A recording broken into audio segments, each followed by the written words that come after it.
মধ্যপ্রাচ্যের রাজনীতিতে এই মুহূর্তে এক নজিরবিহীন এবং নাটকীয় ফাটল দেখা যাচ্ছে। আমেরিকার প্রেসিডেন্ট ডোনাল্ড ট্রাম্প এবং ইসরায়েলের প্রধানমন্ত্রী বেঞ্জামিন নেতানিয়াহুর মধ্যে ইরান ইস্যুতে তৈরি হয়েছে চরম মতবিরোধ। দুই পরম মিত্র দেশের এই সম্পূর্ণ বিপরীতমুখী অবস্থান বিশ্ব রাজনীতিতে এক নতুন সমীকরণের জন্ম দিচ্ছে। একদিকে ডোনাল্ড ট্রাম্প চাইছেন ইরানের সাথে কোনো চুক্তি হোক বা না হোক এই সংঘাত থেকে আমেরিকাকে অবিলম্বে সরিয়ে নিতে। অন্যদিকে ইসরায়েলের স্পষ্ট ঘোষণা, ইরানের বর্তমান শাসন ব্যবস্থা এবং পারমাণবিক সক্ষমতা পুরোপুরি ধ্বংস না হওয়া পর্যন্ত তারা এই যুদ্ধ কিছুতেই থামাবে না। আমেরিকার প্রেসিডেন্ট সাধারণত বিশ্বমঞ্চে অত্যন্ত আক্রমণাত্মক ভূমিকা পালন করে থাকেন।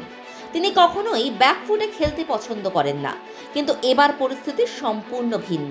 ট্রাম্পের এই তড়িঘড়ি যুদ্ধ থেকে বেরিয়ে আসার সিদ্ধান্তের পেছনে রয়েছে প্রবল অভ্যন্তরীণ ও আন্তর্জাতিক চাপ। আমেরিকা এবং সমগ্র ইউরোপ জুড়ে প্রায় 90 লক্ষ মানুষ যুদ্ধবিরোধী বিক্ষোভে রাস্তায় নেমেছেন। এই বিশাল জনরোষ ট্রাম্প প্রশাসনের রাতের ঘুম কেড়ে নিয়েছে।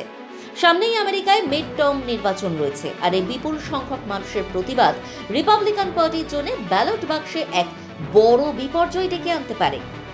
এর পাশাপাশি রয়েছে গভীর অর্থনৈতিক উদ্বেগ।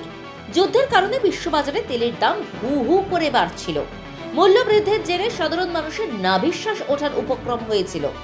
মজার বিষয় হলো, আমেরিকা যুদ্ধ থেকে সরে আসার সামান্যতম ইঙ্গিত দিতেই তেলের দাম ব্যারেল প্রতি $120 থেকে এক ধাক্কায় $105 নেমে আসে। তাছাড়া অতীত থেকে আমেরিকা একটি বড় শিক্ষা নিয়েছে।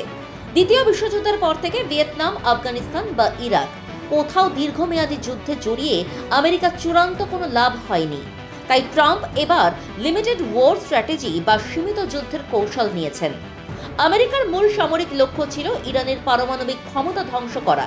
তারা ইস্পাহানে 900 কেজির বাংকার বাস্টার বোমাও ফেলেছে, কিন্তু ইরানের পারমাণবিক পরিকাঠামো পুরোপুরি ধ্বংস করা সম্ভব হয়নি।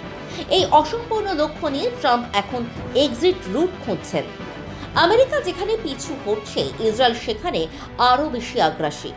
নেতানিয়াহু সরকার কোনোভাবেই আপোষ করতে রাজি নয়। এর মূল কারণ হলো তাদের অস্তিত্বের চরম সংকট।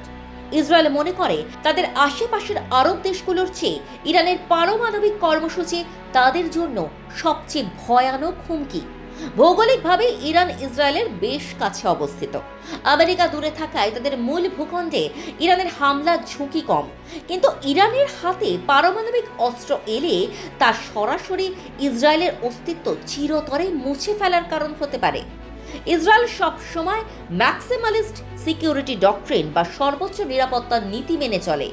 সামান্যতম ঝুঁকি থাকলেও তারা আগে থেকেই আক্রমণ করে তা নির্মূল করার চেষ্টা করে। 1981 সালে ইরাকের পরমাণু চুল্লি ধ্বংস করা বা 2007 সালে সিরিয়ার পারমাণবিক কেন্দ্রে হামলা এর সবচেয়ে বড় প্রমাণ। ইসরায়েল চাইছে হুতি বা হিজবুল্লাহর মতো প্রক্সি নেটওয়ার্ক ধ্বংস করার পাশাপাশি ইরানে ক্ষমতার পালাবদল ঘটাতে। আমেরিকা ও ইসরায়েলের এই দ্বন্দ্ব বিশ্ব রাজনীতিতে এক বিশাল শূন্যতা তৈরি করছে। আমেরিকা যদি এই সংঘাত থেকে পুরোপুরি বেরিয়ে যায়, তবে মধ্যপ্রাচ্যের সেই শূন্যস্থান পূরণে এগিয়ে আসতে পারে চীন ও রাশিয়া। ইতিমধ্যেই চীন এবং পাকিস্তান যুদ্ধ থামানোর জন্য একটি 5 দফার প্রস্তাব পেশ করেছে। অন্যদিকে রাশিয়াও এই সুযোগে ফায়দা তুলতে পারে। আমেরিকার সাথে তার ইউরোপীয় মিত্রদের সম্পর্কেও বড়সড় চির ধরেছে। ব্রিটেন ও স্পেন আমেরিকাকে তাদের আকাশসীমা ব্যবহারে বাধা দেওয়ায় ট্রাম্প প্রকাশ্যেই ক্ষোভ প্রকাশ করেছেন এবং পুরো ন্যাটো জোট ভেঙে যাওয়ার মতো পরিস্থিতি তৈরি হয়েছে। আগামী দিনে কি ঘটতে পারে তা নিয়ে বেশ কয়েকটি সম্ভাব্য পরিস্থিতি উঠে আসছে।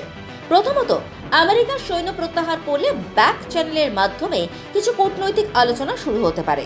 দ্বিতীয়ত, আঞ্চলিক সংঘাত চরম আকার নিতে পারে। আমেরিকা সরে গেলেও ইসরায়েল যদি আক্রমণ জারি রাখে, তবে ইরানও পাল্টা হামলা চালাবে। শিয়া সুন্নি দ্বন্দ্বের জেরে সৌদি আরবও চাইছে আমেরিকা যেন ইরানকে পুরোপুরি নির্মূল করে দেয়।